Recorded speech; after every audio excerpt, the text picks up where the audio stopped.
Jangan sampai kemudian hanya karena kepentingan kandidasi kemudian kita, mendorongkan suatu aturan dengan pendekatan, banyak-banyakan suara, tetapi tidak mempertimbangkan, kepentingan jam'iyah jangka panjang. Jangan sampai hanya milih kapten, sementara yang talenta-talenta hebat ini karena tadi itu diadu, jadi kapten, kamu kalah, minggir dia. Karena kan kapten itu nggak mesti striker. Bisa jadi kapten itu penjaga gawang. Wong NU ini menjadi kekuatan civil society yang menentukan arah kehidupan berbangsa dan bernegara. Pasti banyak orang yang berkepentingan. Baik itu aktor yang berada di dalam negara maupun di luar negara yang pengen masuk.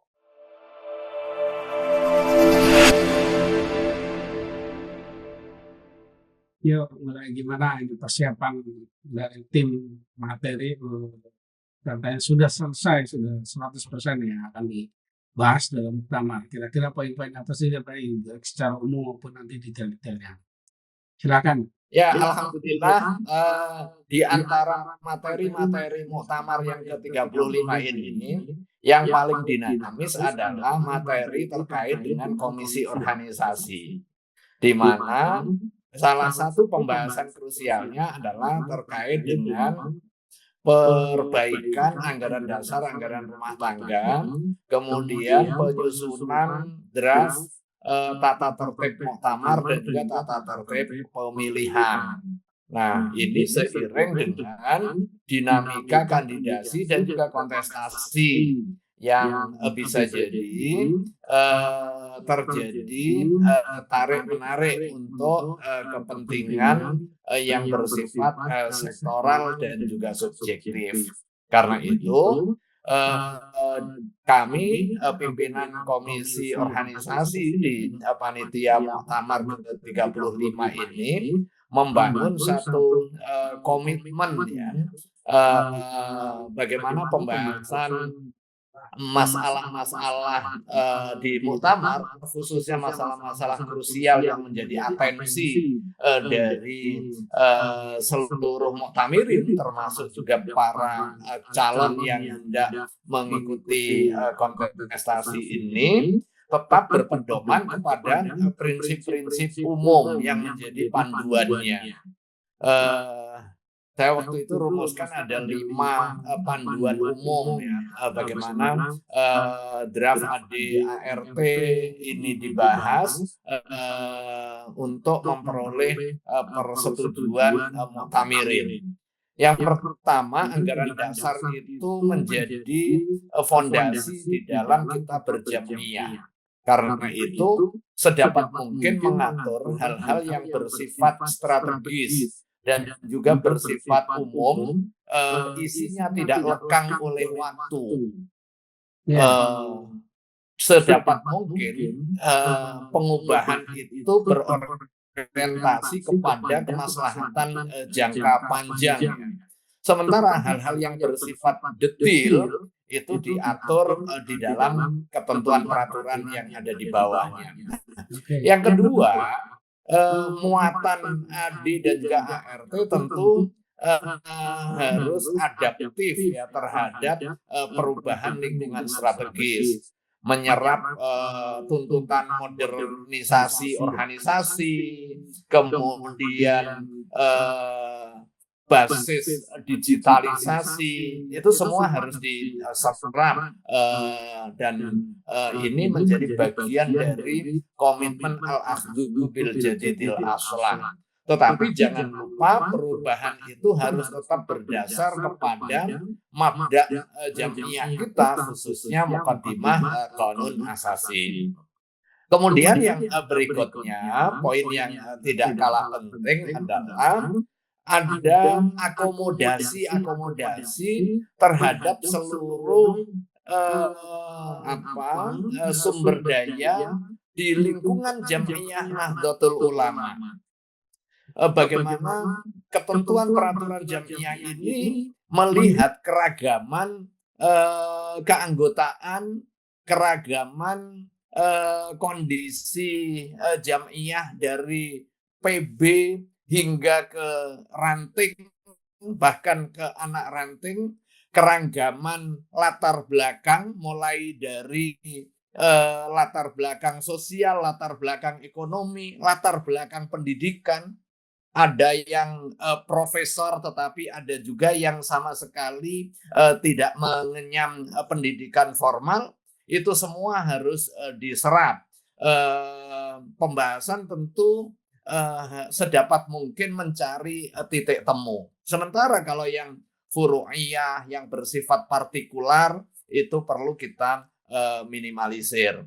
Yang berikutnya, ada ketentuan-ketentuan organisasi, khususnya di dalam AD dan juga ART, pasca Muktamar Lampung, itu yang dilakukan pengubahan, tetapi ini bergeser kepada term-term yang spesifik menjadi karakteristik khasnya Jam'iyah Nahdlatul Ulama. Misalnya penyebutan perkumpulan, peraturan perkumpulan, dan lain sebagainya. Sementara NU sebagai Jam'iyah Diniyah Ijtimaiyah itu memiliki dimensi spiritualitas, termasuk juga penyebutan terma-termanya. Karena itu terhadap terma yang pernah diubah, yang kemudian kehilangan ruh spiritualnya itu kita ambil. Nah, yang terakhir tentu komitmen untuk membangun kesepakatan seluas mungkin di dalam pembahasan. Jangan sampai kemudian hanya karena kepentingan kandidasi kemudian kita mendorongkan suatu aturan dengan pendekatan banyak-banyakan suara, tetapi tidak mempertimbangkan kepentingan jam'iyah jangka panjang. Soal masuknya kepentingan kandidasi dalam draft materi yang dibahas itu, potensinya yang akan menjadi perdebatan apa di situ. Misalnya kan yang sudah beredar itu soal ahwa yang akan diperluas kewenangannya dan tata cara pemilihannya termasuk memilih tanfidiyah melalui ahwa. Apakah itu masuk dalam draft yang ditawarkan dalam materi muktamar mendatang? Ya, betul ya. Jadi ada beberapa isu yang bersifat subjektif dan kepentingan kandidasi. Tetapi sepanjang itu bisa diakomodasi, kemudian berada di dalam koridor kita berjam'iyah, saya kira itu subject to be discussed. Dan isu itu kan sebenarnya tidak hanya muncul pada saat jelang muktamar ini. Isu ini juga sudah muncul pada saat pembahasan di Musyawarah Nasional dan juga konferensi besar beberapa waktu yang lalu. Nah, karena itu mandat dari komisi organisasi di Muktamar ke-35 ini salah satunya adalah menindaklanjuti konsensus, kesepakatan, dan juga hasil konferensi besar dan juga musyawarah nasional alim ulama di pelosok beberapa waktu yang lalu. Setidaknya ada 9 poin ya, tetapi saya ringkas beberapa yang penting ya. Yang pertama terkait dengan rangkap jabatan ya. Ini mungkin sudah menjadi diskusi publik, menghilangkan kata menteri. Kita sajikan sepanjang itu berada di dalam koridor kemaslahatan, ya sudah. Yang penting patokan umumnya bahwa Jam'iyah Diniyah Ijtimaiyah yang diusung oleh Nahdlatul Ulama dengan karakteristik khasnya itu tidak roboh. Karakteristik khasnya apa? Ya, ajaran Islam Ahlus Sunnah wal Jamaah untuk kepentingan mewujudkan maslahahnya diniyah dan juga ijtimaiyah. Nah, sepanjang itu untuk mewujudkan konteks maslahah diniyah, maslahah ijtimaiyah di dalam perkhidmatan kita kepada bangsa dan negara, tentu itu berada di dalam ruang yang memungkinkan untuk bisa didiskusikan. Kemudian poin yang berikutnya adalah soal mekanisme pemilihan ketua umum yang dari sebelumnya model one man one vote mengarah kepada penjaringan oleh peserta muktamar. Ujungnya adalah pemilihan dan penentuan oleh ahlul halli wal aqdi dari peserta yang terjaring oleh muktamirin. Nah, plusnya apa? Plusnya ini akan meminimalisir potensi gesekan head to head antara satu dengan yang lain. Kemudian yang kedua, seluruh potensi yang hendak melakukan perkhidmatan di Jamiah Nahdlatul Ulama dapat terwadahi. Karena begitu terjaring, kemudian ada sekian nama diserahkan kepada ahlul halli wal aqdi. Setelah itu ditentukan siapa di antara yang terjaring itu untuk menjadi ketua umum, sisanya tetap menjadi pengurus. Sehingga tidak ada potensi kader yang hendak berkontribusi dan berkhidmat di NU itu terpinggirkan hanya karena berbeda pilihan. Saya kira ini salah satu plusnya. Tentu ada minusnya ya, tidak ada model aturan yang sempurna kecuali berasal dari yang maha sempurna. Tetapi ikhtiar itu harus terus dilakukan, termasuk juga penyusunan dan juga simulasi terhadap alternatif-alternatif untuk kepentingan perbaikan yang bersifat continuous atau terus-menerus. Nah, yang lain-lain apa? Ya ada terkait dengan idah politik misalnya. Nah, ada yang menjadi komitmen kita. Pokoknya yang longgar jangan dipersempit. Jangan sampai hanya gara-gara pengen jadi, kemudian orang lain ditutup peluangnya, padahal dia punya potensi dan memenuhi syarat administrasi. Jangan sampai itu kemudian menyebabkan ramai di awal. Nah, kalau mau kontestasi ya sudah kita buka gelanggangnya, sepanjang itu tidak berbeda secara prinsip-prinsip di dalam perkhidmatan jamaiyah, ya go ahead. Yang longgar jangan dipersempit. Tapi kalau yang sudah dipagari, sementara dia ada di luar, ya jangan diundang masuk, jangan diubah pagernya. Kira-kira begitu yang menjadi komitmen kita.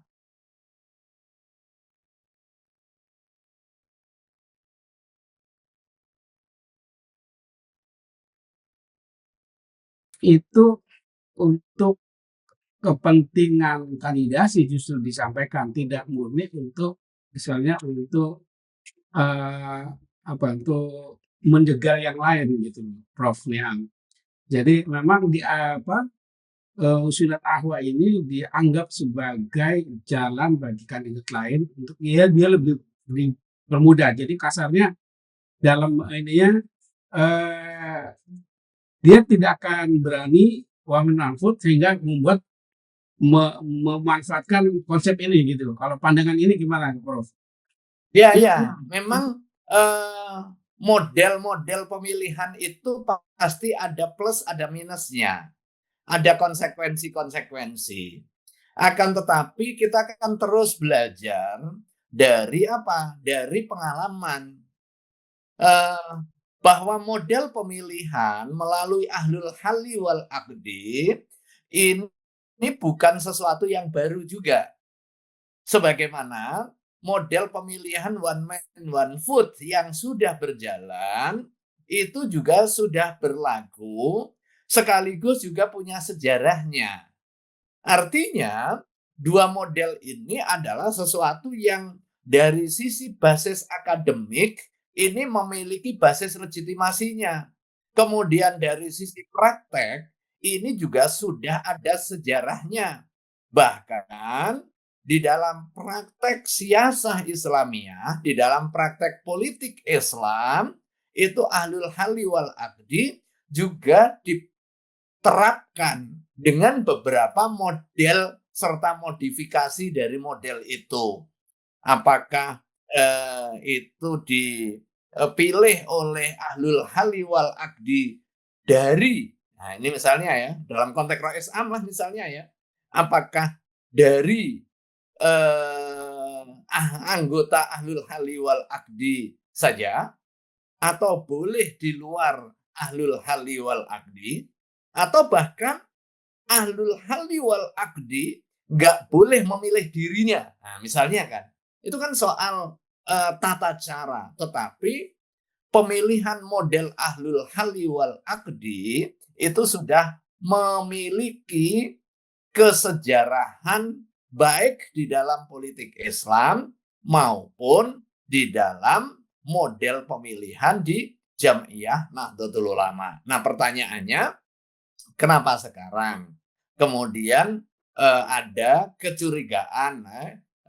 Ini bagian dari strategi dari kandidat yang mungkin jika one man one vote itu kalah.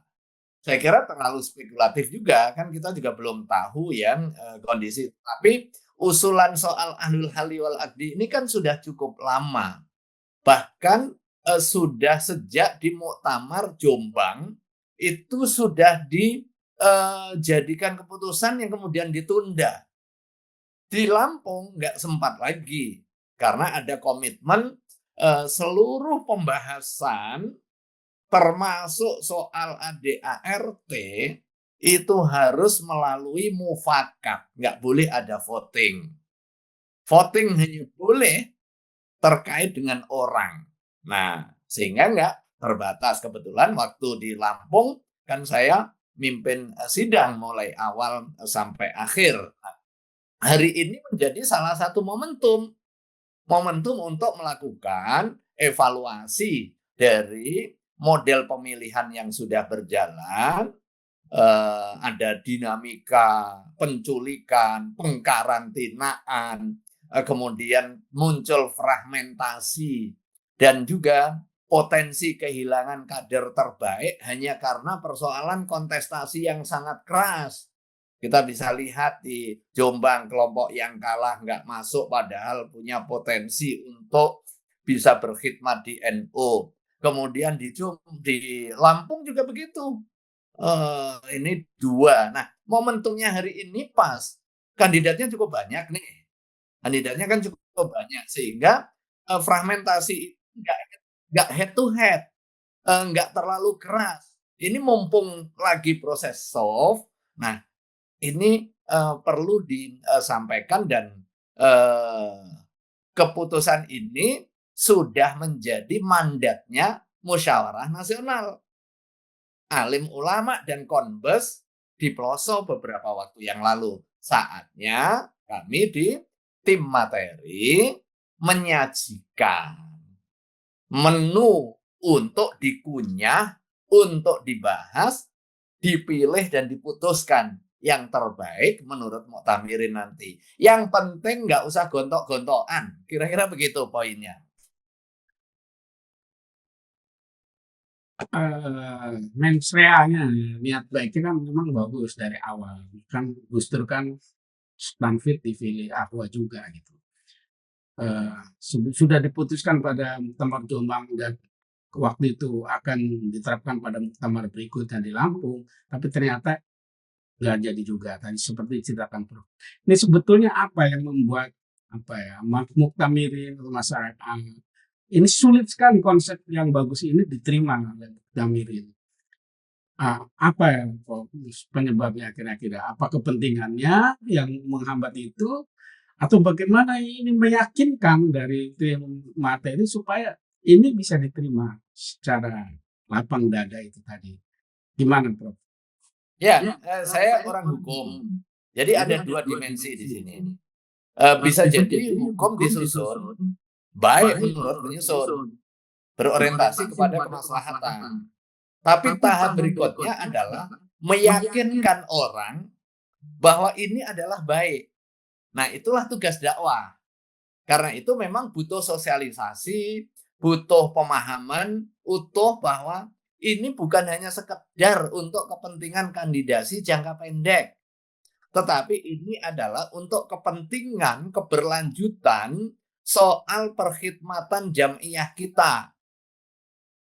Nah, begitu ini diterapkan, nanti bukan hanya untuk di tingkat muktamar dan untuk di tingkat PB, tetapi ini nanti juga di PW, kemudian di PC, kemudian di MWC, di ranting, di anak ranting. Nah, kita bisa lihat salah satu residu masalah ketika terjadi kontestasi head to head dengan model one man one vote ya. Sekalipun nggak secara keseluruhan, tetapi secara umum yang kalah minggir. Padahal yang kalah ini punya potensi untuk bisa memperbesar jam'iyah. Jangan sampai di setiap kali permusyawaratan organisasi ini kurang separuh kekuatan kita, gitu loh. Padahal muktamar, konperwil, konpercap itu adalah permusyawaratan tertinggi di organisasi sesuai dengan tingkatannya. Karena dia permusyawaratan, idealnya proses sebelumnya adalah terjadi perbedaan, kemudian di dalam forum permusyawaratan menjadi nyatu karena ada kesamaan. Jadi yang potensi tercerai, terberai, kemudian ketemu di forum muktamar, diskusi jual beli ide dan gagasan, ketemu menjadi satu, jasad dan waruhan. Nah, fisiknya ketemu, rohnya nyatu, kemudian menjadi modal untuk berkhidmah secara bersama-sama.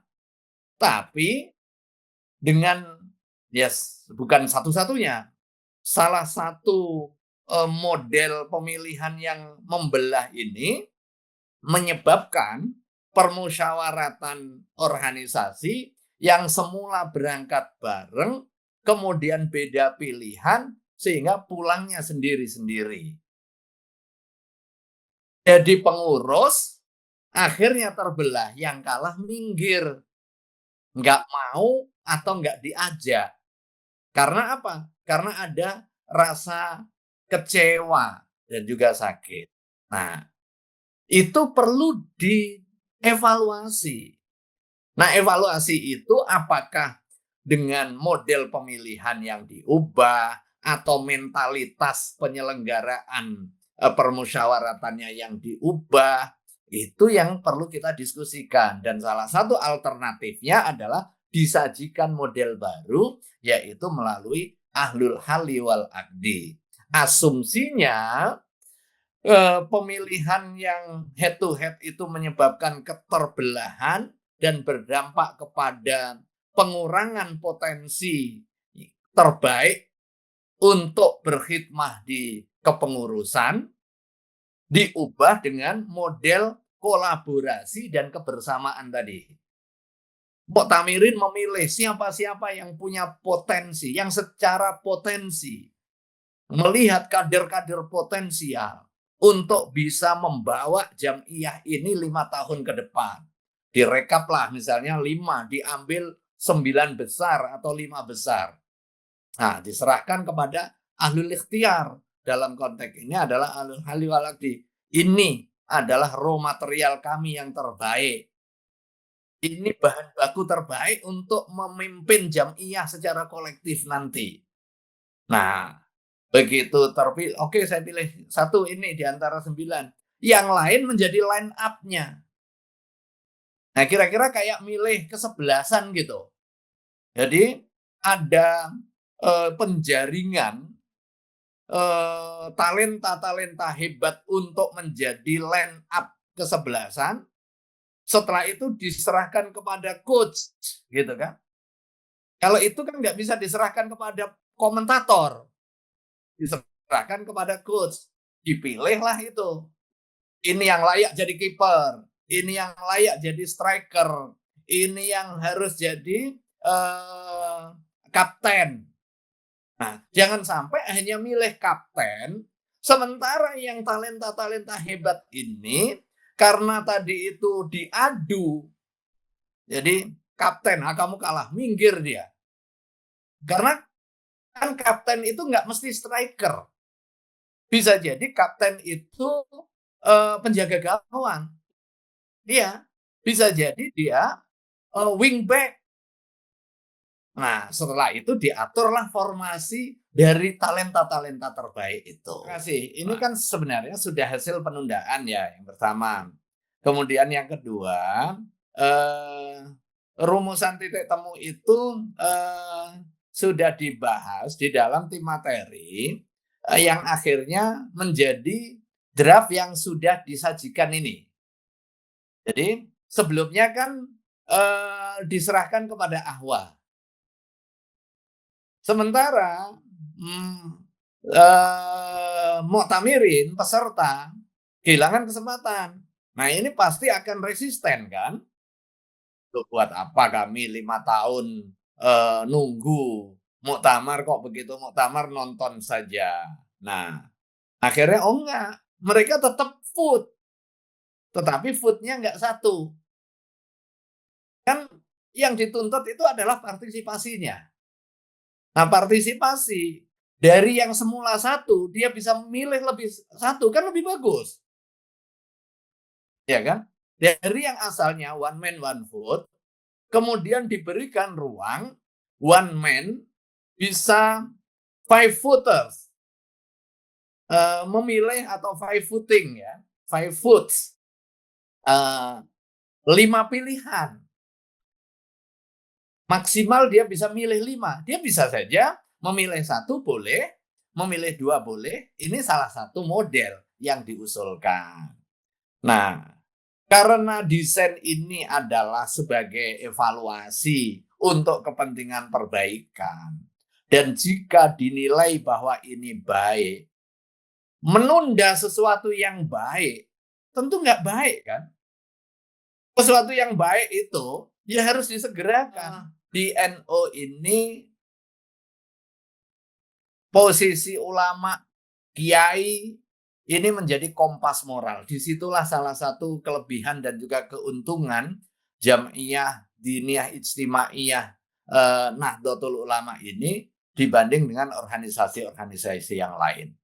Ada watchdog, ada pemandu etika organisasi yang saya kira itu harus dipedomani oleh kita semuanya, khususnya yang diberikan amanah mengelola Jam'iyah ini agar terus istiqomah di dalam prinsip-prinsip berjam'iyah. Saya kira itu yang pertama.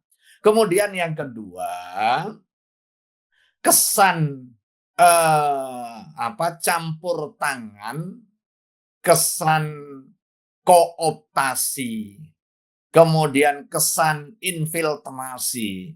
Ini kan meniscayakan ada 2 kutub yang berhadapan. Kamu di dalam, kita di luar. Kita di dalam, kamu di luar. Nah, kita harus dudukkan secara proporsional.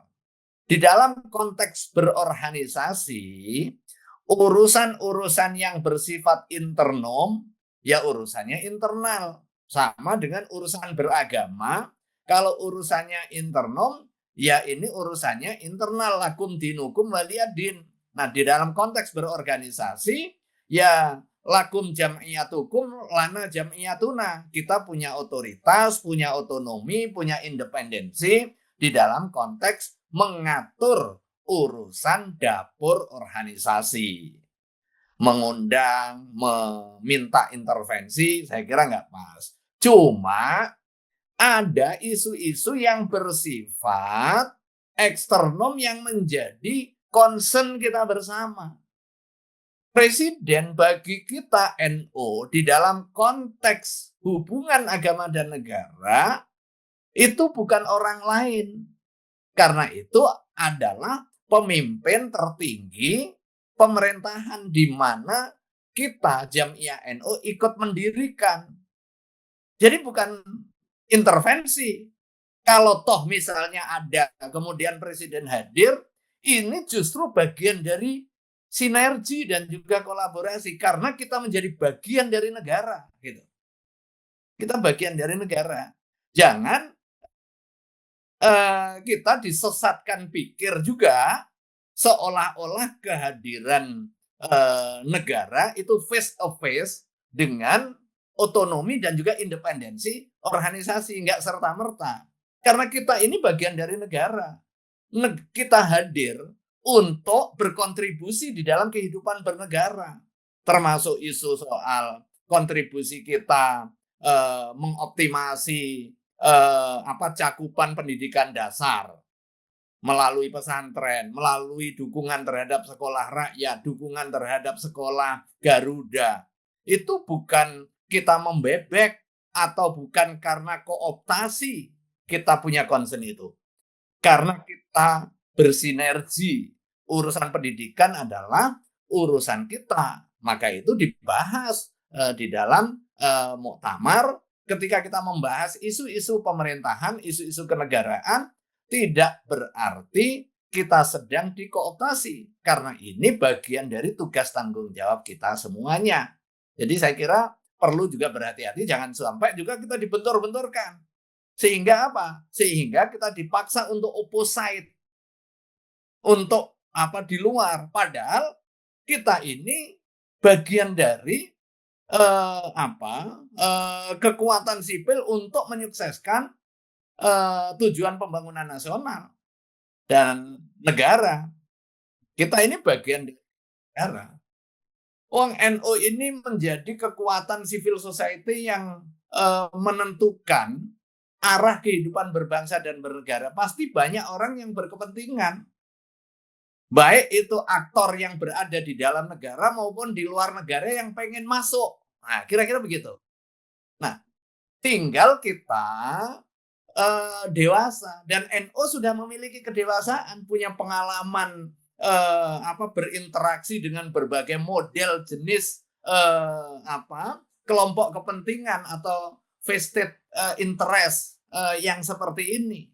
Jadi kita nggak bisa serta-merta begitu ada kontestasi yang seperti ini, orang yang terjepit, wah ini kamu dibelain wasit, misalnya begitu. Jadi nggak serta-merta seperti itu. Udah saatnya kita masuk kepada ide, gagasan besar. Kemudian kalau kontestasi, ya kontestasi yang fair, memastikan bahwa kontestasi ini untuk kepentingan kemaslahatan bersama.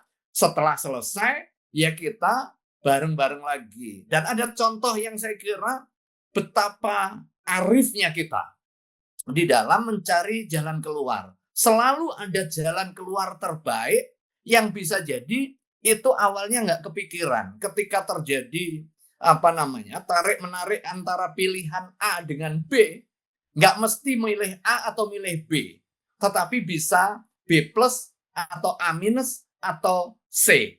Kita contohkan kemarin itu Mas Saiful, pada saat pasca Munas itu kan salah satu rekomendasinya adalah menentukan tempat muktamar. Ya, sempat ada dinamika yang kemudian ditarik kembali dengan lagi-lagi itu kan dengan kearifan sosok Rais Am. Nah, kemudian poin yang berikutnya, di mana akhirnya dibentuk tim untuk mensurvei di 5 tempat. Kebetulan saya waktu itu mimpin di NTB. Kita sampaikan apa adanya. Hasilnya didiskusikan dan lagi-lagi tarik-menarik antara satu dengan tempat yang lain. Jakarta dan Jawa Timur waktu itu di pesantren Lirboyo. Udah tarik-menarik nih. Tetapi apa hasilnya? Jalan keluar yang semua bisa menerima. Di luar yang itu, di luar yang diekspektasikan, di luar dari kutub tarik-menarik itu, yaitu pesantren Bahrul Ulum, Tambak Beras, Jombang, yang insya Allah hari ini menjadi tuan rumah untuk penyelenggaraan Muktamar 35. Ontran-ontran sebelumnya juga seperti itu. Jalan keluar yang wise, yang ini muncul dari apa? Dari hati. Muncul dari apa? Pemahaman keagamaan. Sekalipun mungkin awalnya juga banyak intervensi. Nah, kita yakin bahwa NU adalah Jamiah Diniyah, Jamiah Ijtimaiyah. Terima kasih.